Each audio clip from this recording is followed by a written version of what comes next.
Selamat pagi Opa Oma, Bapak Ibu dan Saudara-saudari sekalian yang dikasihi Tuhan. Salam sehat dan sukacita selalu. Berjumpa kembali dengan saya Neneng di acara Oke Hari Ini, Orang Kudus Hari Ini edisi 29 Desember 2022.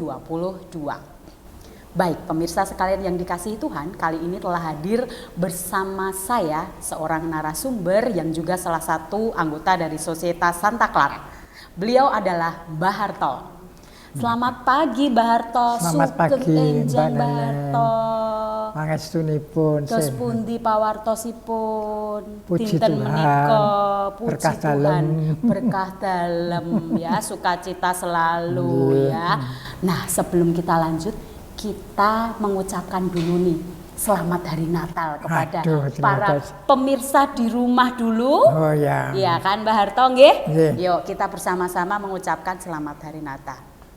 Pemirsa sekalian yang dikasihi Tuhan, penggemar acara Oke Hari Ini Orang Kudus hari ini mewakili Sosietas Santa Clara, kami berdua mengucapkan selamat Hari Natal dan selamat menyambut tahun baru. Semoga damai dan sukacita Natal selalu menyertai kita semua. Mbah Harto, hari ini kita memperingati salah satu orang kudus nih Mbah Harto, yaitu Santo Thomas Becket. Beliau dikenal sebagai seorang uskup dan martir. Benar ya Mbah Harto ya? Benar. Nah, ya. gimana itu ceritanya Mbah? Nah, dia itu seorang anak dari landlord. Landlord itu artinya tuan tanah. Maka kaya sekali. Nah, karena dia kaya, maka dia bisa bersahabat dengan raja. Waktu itu rajanya Henry kedua. Henry kedua. Nah, oleh Henry kedua, karena dia teman erat, dia diangkat menjadi ketua parlemen pertamanya. Kemudian habis itu kayaknya kurang mantap. Lalu diangkat tadi menjadi uskup Canterbury. Nah, apa itu? Itu kan nama gereja, Mbah. Kok Kayak uskup? gereja. Tapi Kok bisa? Waktu itu masih gereja Katolik. Oh. Sekarang gereja Anglikan. Beda ya, Mbah ya. Masih Lanjut, ingat Mbah. ceritanya? Lupa, Neneng. Lupa ya. Gimana? Coba diingatkan kembali. Ya, pada tahun 1534, jadi sesudah reformasi, itu Raja Henry ke-8. Jadi coba bayangkan 1118, kemudian ini sekarang bicara 1535, kan jauh sekali, 400. Maka dari itu juga Henry kedua, sekarang Henry ke-8. Nah ini sepertinya itu ceritanya itu seperti Karma Pale gitu. Nah, jadi dia kawin dengan Katarina dari Aragon, itu dari Spanyol. Nah kemudian setelah kawin dia jatuh cinta pada Anna Boleyn. Kemudian saya minta pada Sri Paus, urungkan saja perkawinan kami ini. Supaya apa? Supaya dia bisa kawin dengan Anna Boleyn. Karena Anna Boleyn memang selain cerdas juga cantik. Ya. Paus Julius kedua mengatakan tidak bisa. Ini sah, perkawinan ini tidak ada perceraian itu. Ini bukan cerai, tapi cuma membatalkan. Walaupun pembatalan juga tidak boleh. Nah, karena dia kecewa, lalu mendirikan gereja Anglikan. Itu pemicunya. Tapi sebetulnya juga ada yang lain. Kembali sekarang ke Santo Thomas. Santo Thomas. Ya. Nah, ketika dia dijadikan uskup, wah, sudah orang kaya, jadi uskup, punya banyak harta untuk menolong orang lain dan untuk kemegahan gereja. Ternyata tidak pernah ngirim uang ke istana. Kemudian dibuat satu peraturan namanya konstitusi. Konstitusi itu menyebutkan bahwa pemerintah boleh campur tangan terhadap gereja. Gereja. Nah, ternyata bukan hanya campur tangan dalam kebijaksanaan, tetapi campur tangan dalam keuangan. Nah, itu. Duh. Nah, Thomas menolak. Menentang ya. Saya menentang tidak bisa itu. Saya nggak mau menandatangani. Dan untuk gereja ya gereja.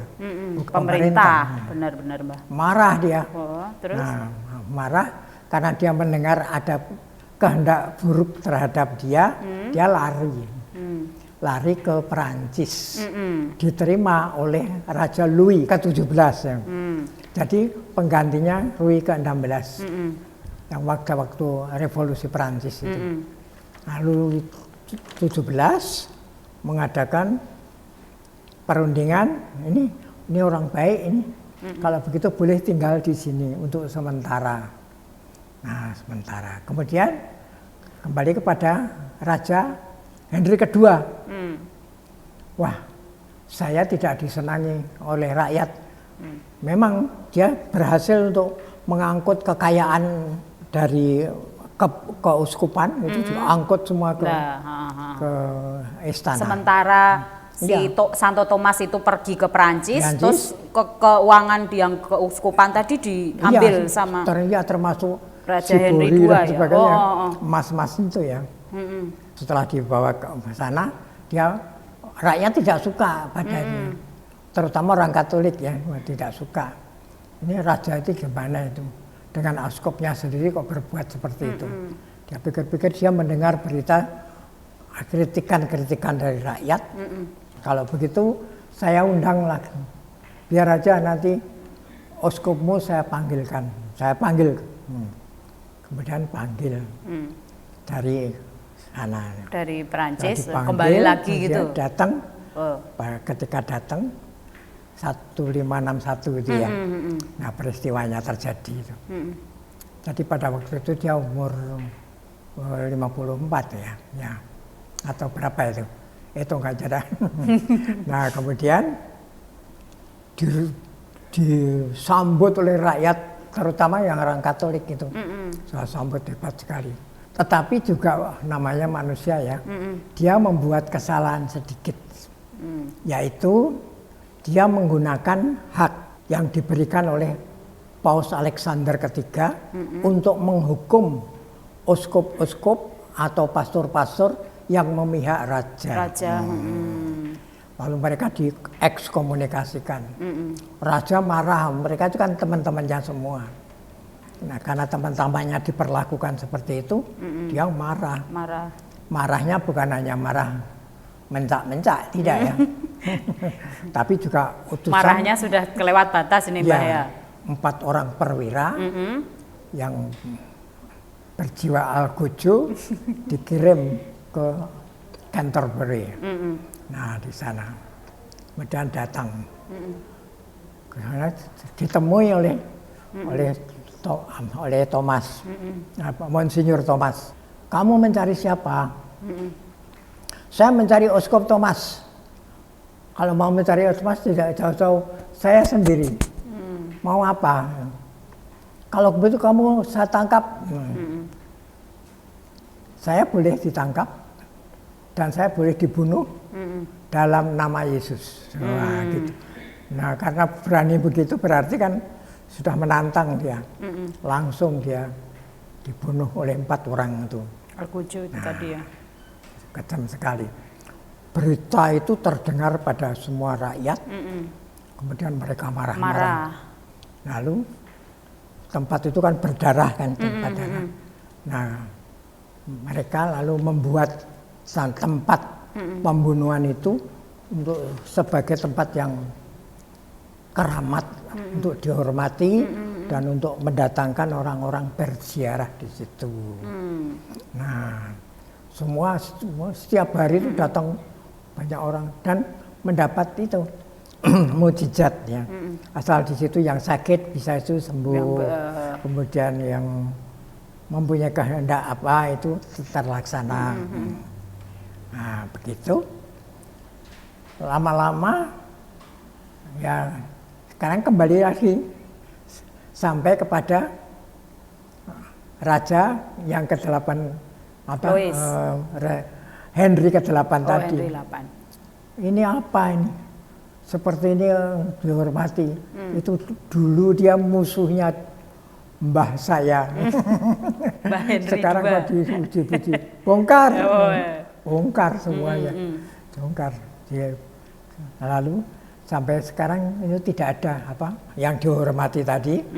Itu tidak ada. Nah, itu karena ke-8 tadi dan kemudian nah itu nanti Henry ke-8 itu akan mengalami juga goncangan karena terjadi itu apa yang tadi Mbah bilang karma palo itu ya tadi ya.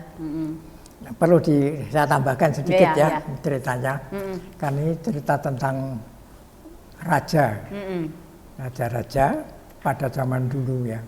Setelah dia mau mengawini Anna Boleyn tidak diperbolehkan.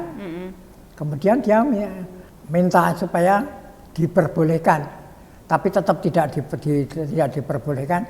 Kemudian dia mempunyai Anna Boleyn hamil, punya anak. Anaknya nanti menjadi Elizabeth pertama, Elizabeth Agung yang terkenal itu. Jadi Elizabeth Agung itu adalah raja terbesar sepanjang sejarah Inggris. Nah, maka Ratu Inggris yang sekarang yang diganti oleh Charles ya, nah, itu juga namanya Elizabeth kedua. Bayangkan sekarang tahun sekian, tahun 1535 sampai sekarang ini baru sampai 12. Sedang Pakubuwono sudah 13. Sudah berkali-kali. Jogja sudah ke 11, ke 10 ya, ke 10. Nah, sedang itu sudah lama. Tapi nama-nama seperti itu.